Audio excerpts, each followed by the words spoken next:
Hello and welcome to StudyIQ English, your favorite UPSC platform. Let's talk about how Kerala once again has given us a big surprise. Kerala leads the country in so many domains. Recently, it had become the first state to achieve 100% digital literacy. Today, once again, it has become the first state in India to achieve first customized systematic urban policy. Yes, because Kerala will possibly see 75% of its population already urbanized by 2035, which means that if the proportion of people living in cities is so high, Kerala has decided to make a formal policy, the first of its own kind in India, which takes care of smart urbanization, systematic urbanization, and inclusive urbanization. So let's see what wonders has Kerala done and what are the key achievements under this policy. So Kerala will now, of course, as I said, become the first Indian state to introduce a comprehensive urban planning policy. The aim of the policy is to make inclusive, sustainable, and citizen centric city.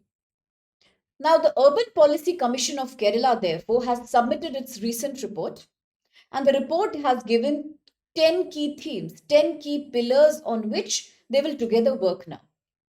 This is all to make the urban planning more scientific, to make it more futuristic. The draft policy will be now presented for a discussion at the Kerala Urban Conclave, a much awaited forum, a much awaited summit that's scheduled to be happening in second week September. And this will have representatives from Sri Lanka, Maldives, South Africa, and Nepal as well. The name of the conclave will be Aspiring Cities, Thriving Communities, which means ultimately we are talking about the right to city.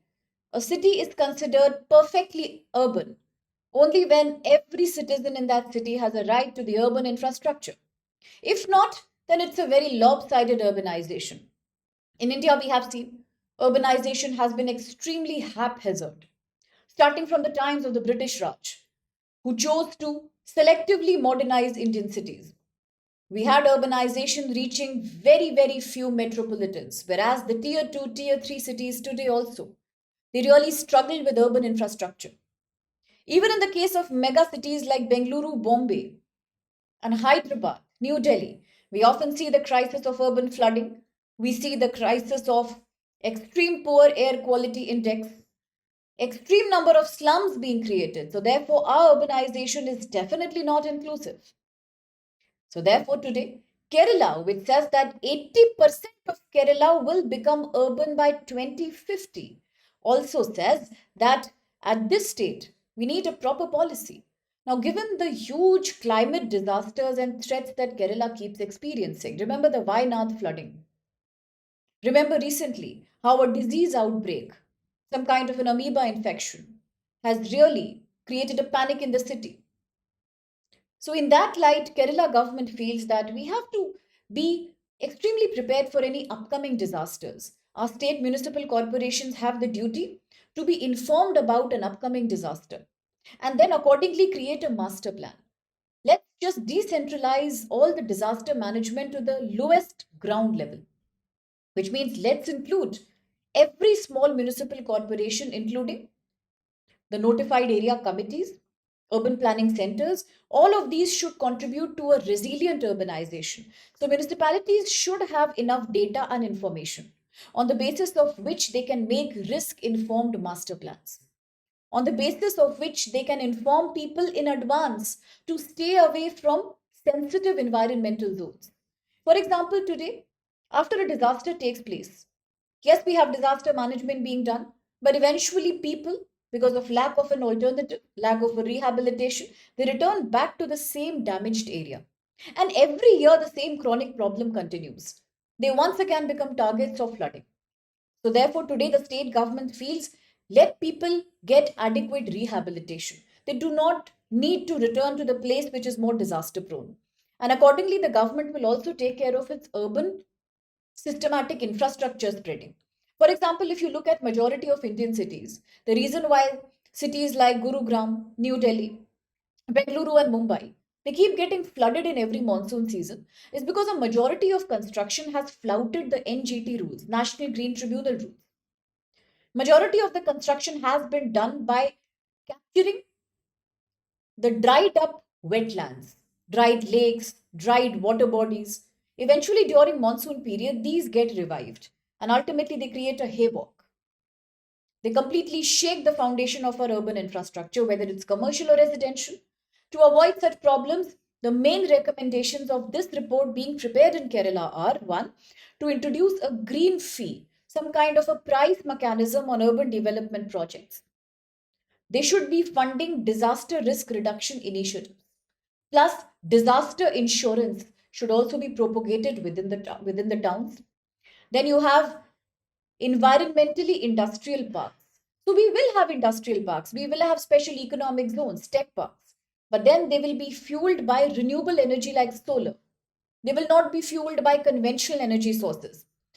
Ultimately, the plan is to transform Kerala's colleges and universities into research and development hubs, innovation hubs, to find better urbanization solutions. Similarly, we talk about conducting a drainage and storm water network. Now, this reminds us of the Indus Valley civilization. Multiple times in your GS paper 1 and 2, you get questions about what can we learn from the Indus Valley or Harappan culture.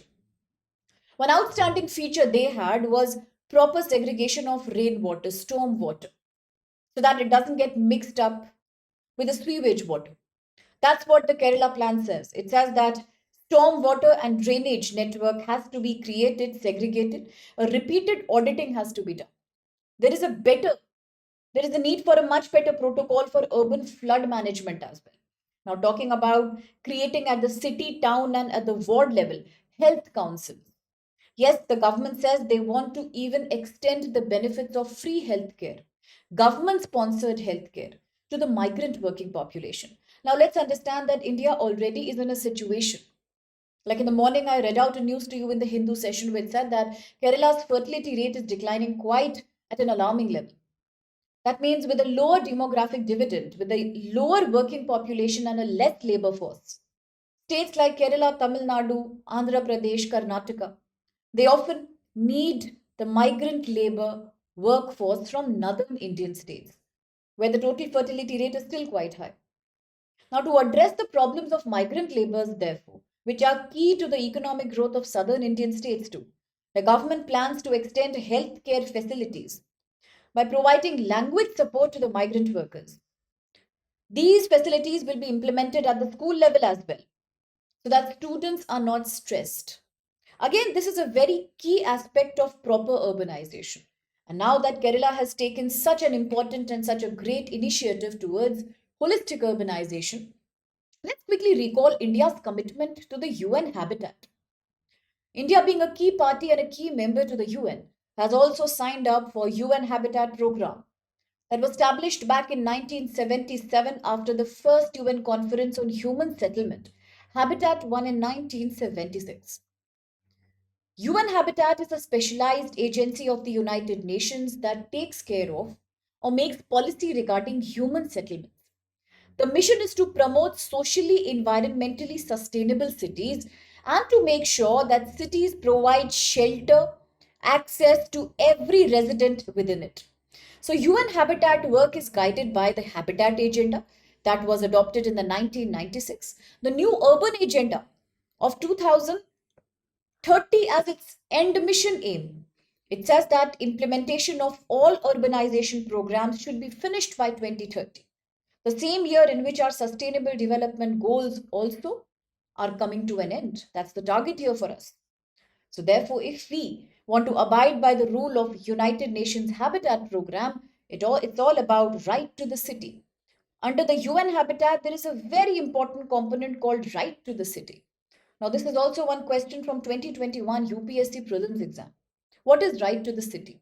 So, under UN Habitat, it is a right mandated by the United Nations under Sustainable Development Goal 5, 6, and 7 that every individual of the city across the globe will have a right to equal, inclusive, fair, and sustainable urban environment, emphasizing the right for all the inhabitants of the cities to participate in their own governance at the city level.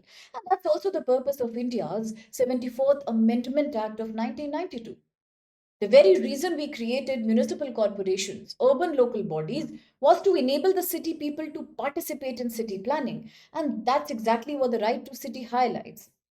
Issues like housing, water, sanitation, public spaces, and safety are key to the development of all our citizens. And therefore, every individual, whether it's a slum dweller today or whether it's an individual from an expensive area in the city, they all deserve the right to equal amenities within India's program of urbanization. So let's quickly have a look at an important question here.